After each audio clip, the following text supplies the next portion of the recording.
ದಸರಾ ಹಾಗೂ ದೀಪಾವಳಿ ಹಬ್ಬಗಳಲ್ಲಿ ನಂದಿನಿ ಉತ್ಪನ್ನ ಮಾರಾಟದಲ್ಲಿ ದಾಖಲೆಯಾಗಿದೆ. ಈ ದಿನಗಳಲ್ಲಿ 16 ಟನ್ ಸ್ವೀಟ್ ಮಾರಾಟ ಮಾಡುವ ಮೂಲಕ ಧಾರವಾಡದ ಕೆಎಂಎಫ್ ದಾಖಲೆಯನ್ನ ಬರ್ತಿದೆ. ಧಾರವಾಡ, ಗದಗ ಮತ್ತು ಉತ್ತರ ಕನ್ನಡ ಜಿಲ್ಲಾ ಹಾಲು ಉತ್ಪಾದಕರ ಸಹಕಾರ ಸಂಘಗಳ ಒಕ್ಕೂಟ ಈ ಬಾರಿ ಮೈಲುಗಲ್ಲನ್ನು ಸಾಧಿಸಿದೆ. ಧಾರವಾಡ ಜಿಲ್ಲೆಯಲ್ಲಿ ಹಲವು ಪ್ರತಿಷ್ಠಿತ ಪೇಡಾ ಕಂಪನಿಗಳು ಅಸ್ತಿತ್ವದಲ್ಲಿವೆ. ಹಲವಾರು ದಶಕಗಳಿಂದ ಮಾರುಕಟ್ಟೆಯಲ್ಲಿ ತಮ್ಮದೇ ಬ್ರಾಂಡ್ ಸಿಹಿ ಉತ್ಪನ್ನಗಳನ್ನು ಮಾರಾಟ ಮಾಡ್ತಿವೆ. ಇಂತಹ ಪ್ರತಿಷ್ಠಿತ ಕಂಪನಿಗಳ ನಡುವೆ ದಾಮೂಲ್ ಮಹತ್ವದ ಸಾಧನೆ ಮಾಡಿದೆ. ಎಷ್ಟೇ ಆರ್ಥಿಕ ಸಮಸ್ಯೆ ಇದ್ರೂ ಜನರು ಹಬ್ಬಗಳನ್ನು ಸಂಭ್ರಮದಿಂದ ಆಚರಣೆಯನ್ನ ಮಾಡ್ತಾರೆ.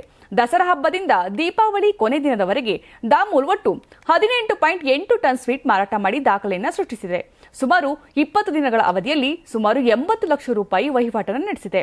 ಈ 18 ಟನ್ ಸಿಹಿಯಲ್ಲಿ ಹುಬ್ಬಳ್ಳಿ ಹಾಗೂ ಬೆಂಗಳೂರಿನ ಡಿಪೋಗೆ 8,437 ಕೆಜಿ ಪೂರೈಕೆಯನ್ನ ಮಾಡಲಾಗಿದೆ. ಇನ್ನು ಒಕ್ಕೂಟದ 3 ಜಿಲ್ಲೆಗಳಲ್ಲಿ 9,795 ಕೆಜಿ ಸ್ವೀಟ್ ಮಾರಾಟ ಮಾಡಲಾಗಿದೆ. ಈ ದಿನಗಳಲ್ಲಿ ಒಕ್ಕೂಟದ ಗುರಿ 15 ಟನ್ ಆಗಿತ್ತು. ಆದರೆ ದಿನದಿಂದ ದಿನಕ್ಕೆ ಬೇಡಿಕೆ ಹೆಚ್ಚಾಗಿದ್ದಕ್ಕೆ ಹಗಲು ರಾತ್ರಿ ಎನ್ನದೇ ಬಗೆ ಬಗೆಯ ಸ್ವೀಟ್ಗಳನ್ನು ಉತ್ಪಾದನೆ ಮಾಡಲಾಗಿದೆ. ಧಾರವಾಡದ ಕೆಎಂಎಫ್ ಡೈರಿಯಲ್ಲಿ ಧಾರವಾಡ ಪೇಡ, ಬಿಳಿ ಪೇಡ, ಮೈಸೂರು ಪಾಕ್ ಹೆಸರಿನ ಉಂಡೆ ಸೇರಿದಂತೆ ವಿವಿಧ ಉತ್ಪನ್ನಗಳನ್ನು ತಯಾರು ಮಾಡಲಾಗುತ್ತೆ. ಇಲ್ಲಿ ತಯಾರಾಗುವಂತಹ ಉತ್ಪನ್ನಗಳಿಗೆ ಭಾರಿ ಬೇಡಿಕೆ ಇದೆ.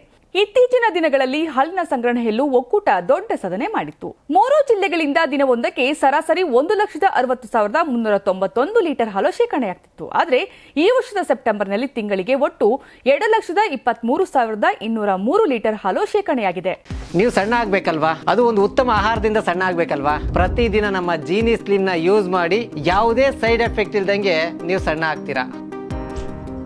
ನಿಮಗೆ ಮಾಧ್ಯಮದಲ್ಲಿ ಕೆಲಸ ಮಾಡುವ ಆಸಕ್ತಿ ಇದೆಯಾ? ಹಾಗಾದ್ರೆ ಕರ್ನಾಟಕ ಟಿವಿ ಡಿಜಿಟಲ್ ಮೀಡಿಯಾದಲ್ಲಿದೆ ನಿಮಗೆ ಒಳ್ಳೆಯ ಅವಕಾಶ.